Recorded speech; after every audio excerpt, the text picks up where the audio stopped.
Hey everyone, and welcome to the Whole Self video series. As you guys mostly know, a couple weeks ago on April 25th, we had a guest speaker, Dr. Jenny Sears, here at Northside with us, kind of talking to us about mental health and the Christian perspective on it. And so throughout the month of May, we're going to be doing this video series, kind of following it up with a couple of key topics that we briefly mentioned last Sunday when we had that seminar. And we're just going to be kind of talking a little bit about it, just kind of offering a couple extra information, some videos that I recommend, some books to recommend, just so that you can dive a little deeper into what it means to have a Christian's perspective on mental health. For those of you who might not have realized this, at Olivet, I studied for my master's program a lot about mental health and how it affects us spiritually. And so I just wanted to be able to take the time with you guys to kind of share some of my perspectives on mental health and the church and some of the key things that I've studied and have learned and pass it on to you. You'll notice that this video is not live right now, and that's because I want to give you the opportunity to be able to pause the video, reflect on it, take the time you need to kind of process the information, do whatever it is that might come up in the video, and just take your own time with it. So don't be afraid to just pause the video and then restart it whenever you want. So we're going to start off this week by talking about strategies and disciplines. So you guys might remember that at the very last session of that we did on the mental health seminar, we talked about some strategies that there are for regulating our emotions. And so we're going to be kind of talking about those strategies and how they tie in with what we have in the church as spiritual disciplines. So we're pretty much going to be talking about how can our spiritual disciplines help us regulate our emotions and stay mentally healthy. Because I personally believe that the two actually go hand in hand, and we don't quite realize that all the time. So just as a reminder, these were the strategies to regulate emotions that Dr. Jenny Sears provided during the seminar. You'll notice that she had broken it down into several different categories with examples of how you can help regulate your emotions for those reasons. Under spiritually, we do have things like prayer, service, music, purpose, using our spiritual gifts. Under mental, we've got art, imagery, having the proper mindset, mindfulness. There's sleep under physical, breathing, which is kind of the breathing exercise we ended the seminar with. All of these are great strategies to regulate emotions. And so feel free to pause the video and take down these strategies if you want. We'll come back to them eventually. But I just want to remind you that these are what those were. So when we're talking about these strategies and we're talking about our spiritual disciplines, we really want to understand how they correspond together, how they relate together. And what we're talking about is actually this idea of rest that is so important to both these strategies for regulating emotions, taking time to rest, not just sleeping, but actually resting our bodies, resting our minds, that are the same, or actually it is the same idea when it comes to spiritual disciplines, taking that time out to rest and to focus. So what we're talking about here is that spirituality calls for rest. See, God created a world that is full of natural rhythms. Creation was made to follow different cycles and boundaries and are meant to bring balance and purpose to creation. When you think about anything in creation, you know that it has some kind of a cycle to it. It has some kind of a, constant movement that a thing to another. It's a cycle. It's constantly got these rhythms, the things that keep it going and brings life to it. These are not restrictions on creation, like when we think of boundaries. They're not limits. They're life-giving attributes that make all of creation work together harmoniously. It's what allows all the pieces in the puzzle to come together so that it wasn't just this is created, that's created. It's I have created creation, and all of it together, although different, comes together and works with each other. It is a necessary part of creation to follow these cycles. Creation doesn't work in its grand design that God made it for unless it follows the way God designed it to follow.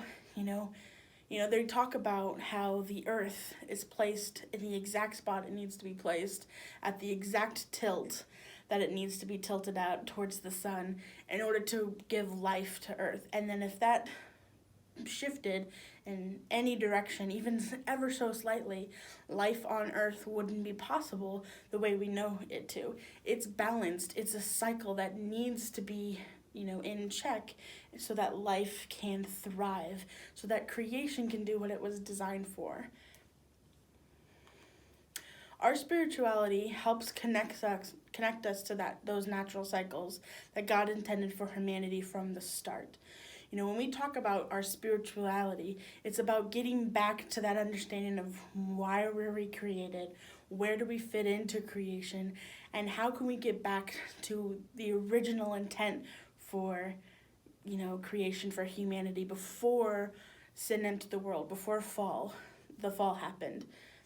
Being able to connect to God enables us to connect to creation, connecting us back to that intended, sort of structure that God designed us for.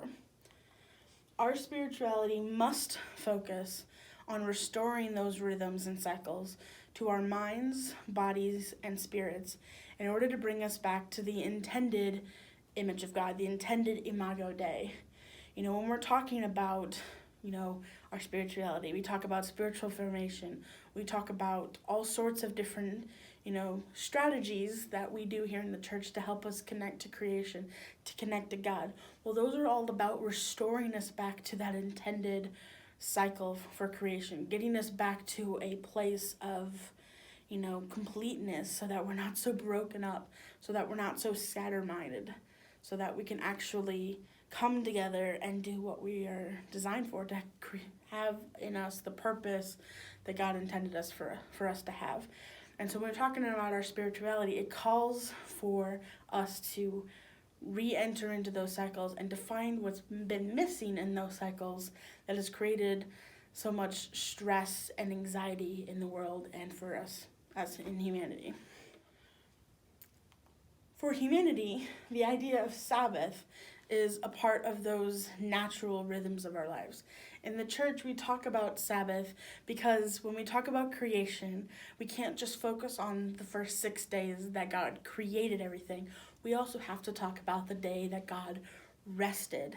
It's an important part of that cycle of creation that sometimes we get a little bit neglectful on it.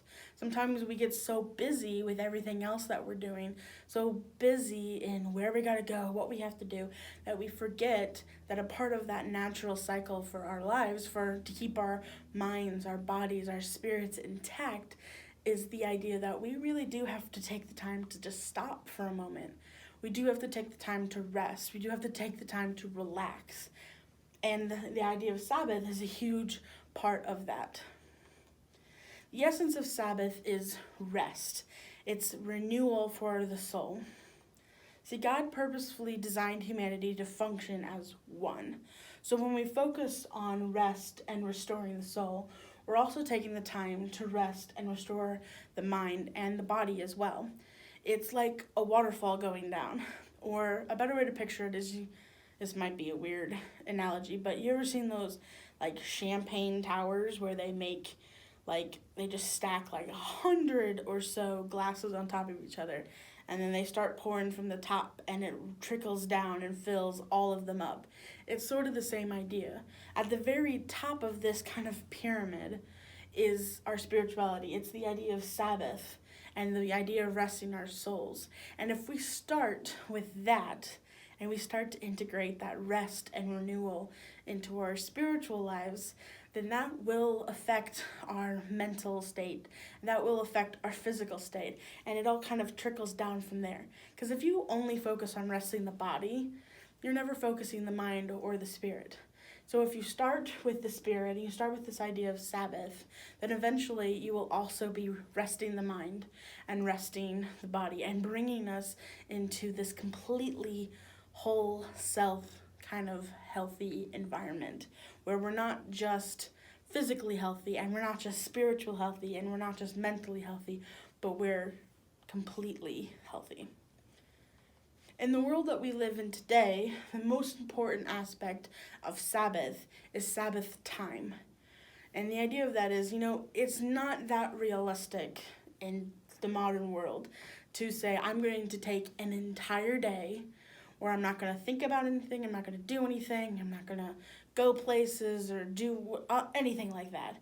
Which, some people get a little tripped up when they think about Sabbath is because they naturally think, well, that's what I have to do. I have to take an entire day, and that doesn't fit all the time. But a good way to think about it is it's more about taking the time and finding the moments that require Sabbath for us. Taking just the small times and the small moments, maybe every day, maybe the entire day, depending on your schedule, depending on what it is in our lives at the time.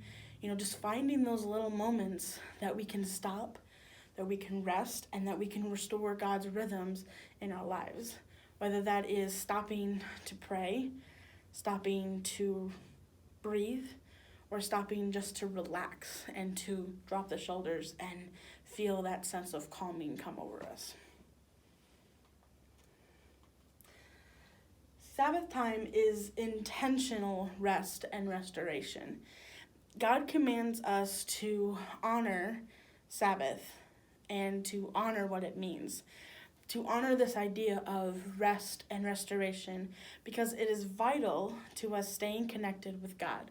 When you think about Sabbath, its purpose is for us to take time out to connect back to God, to pause from all of the busyness that we somehow got trapped into doing, to actually focus more on who God is, what God is doing for us, what we can do for God, and building that relationship back up with God.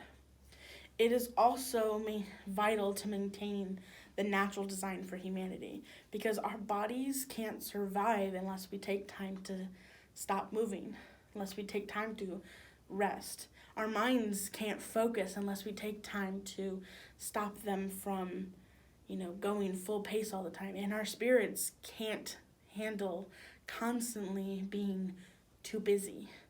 And so when we think of, what it means to honor the Sabbath, it means that we really do have to honor this idea of rest and restoration. We have to discipline ourselves to take time out to focus our bodies, focus our minds, and focus our spirits on the natural cycles that God intended us to have.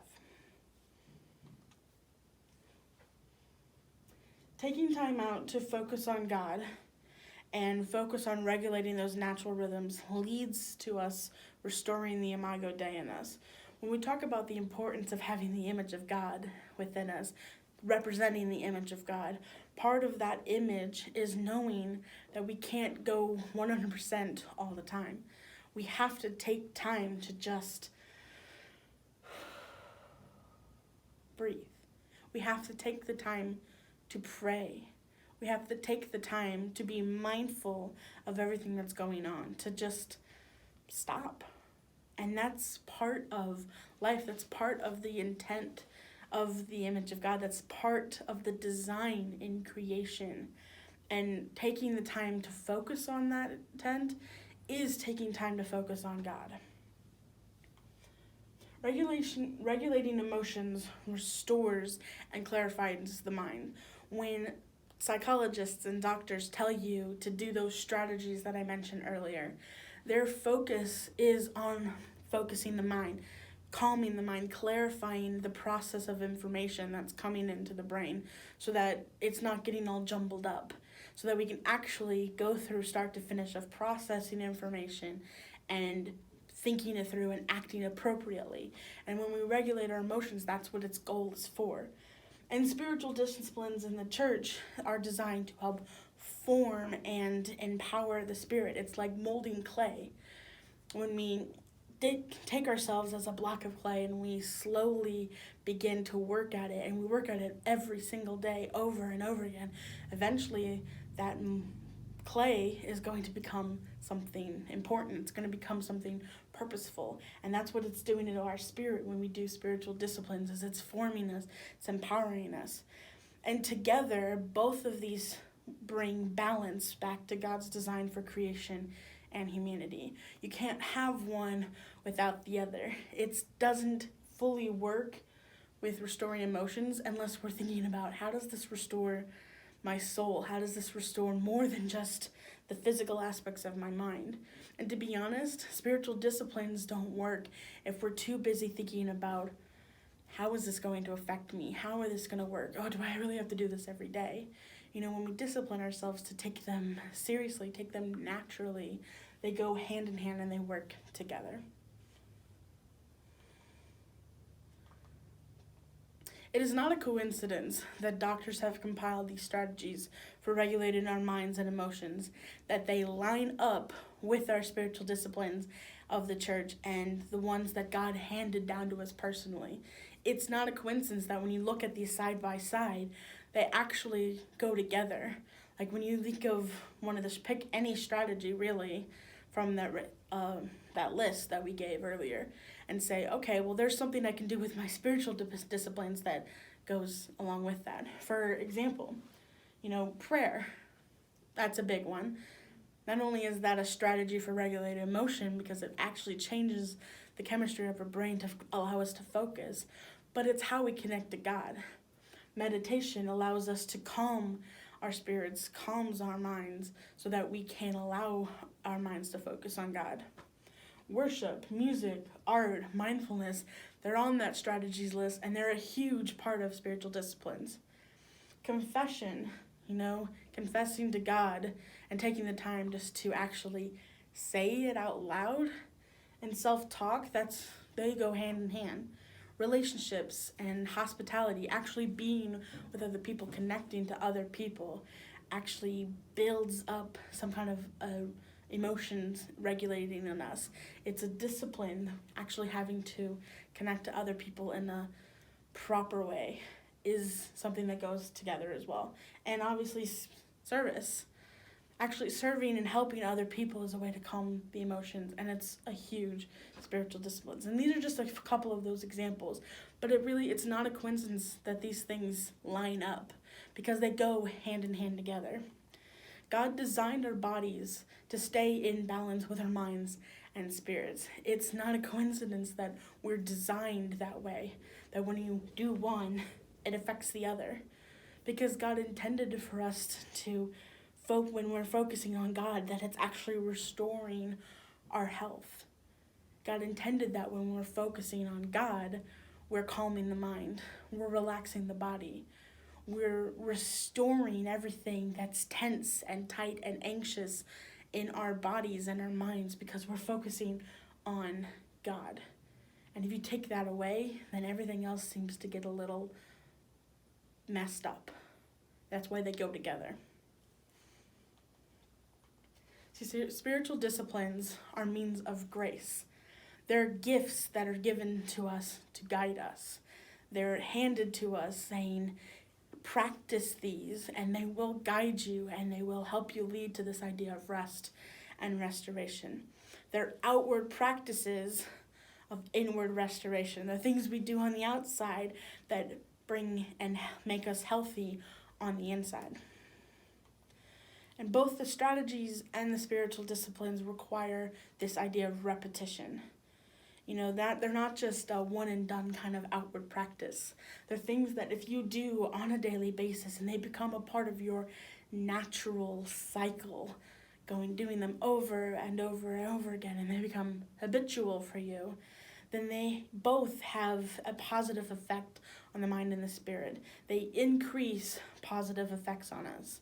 When we talk about those strategies, the reason that doctors and psychologists tell you to focus on these strategies is because they've seen actual evidence in how the brain works that says these are actually working.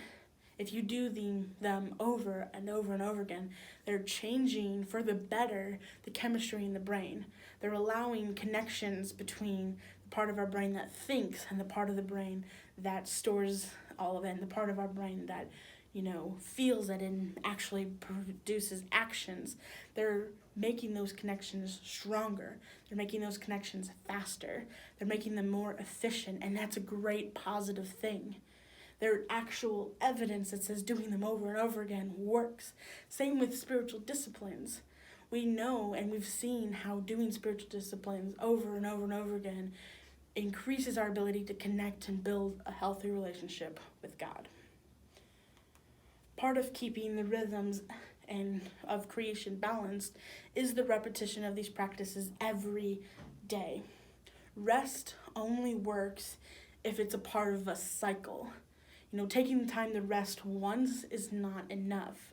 Taking the time to rest every day is. Taking the moments to focus the mind every single day makes it a cycle that restores those natural rhythms in creation.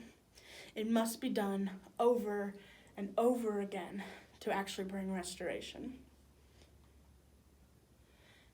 The type of rest that comes from these strategies and disciplines is central to both growing in our faith, maturing, becoming more, spiritually in depth, mature in faith, and central to healing, our minds and our bodies and our spirits, healing from all the brokenness in our lives, to be what God intended us to be. Both of these spiritual disciplines and these emotional regulating mental health strategies, when working together, actually help us mature in our faith and heal from the brokenness that the world has caused us. I just wanted to bring these back up so that you got another second chance to look at these strategies again. Just to remember that when you focus on these strategies, like setting goals and accountability, helping others, breathing, relaxing, sleep, and diet, getting together with small groups and prayer groups, emotional support, doing art and music and motivation, and all of these, when you actually take the time to put these into your daily lives as a time of rest, as a time of relaxation, you will be surprised how easy it is then to not only restore your relationship with God and to make your spirituality a little healthier, but you'll notice that it's making your mind healthier too. It's helping ease all of the anxiety and depression and stress that is constantly bombarding our mental health. And it even leads to helping us better our physical health, because when you fix the mind fixes the body. And when you fix the spirit fixes the mind, and the mind fixes the body. Just remember that trickle effect. If you start with the spiritual distance of the spirit, eventually everything else will fall in place. Well, that's all I have for you guys today. Join us next week as we talk about another topic of connecting the Christian's perspective to mental health. I'll see you guys then. Bye.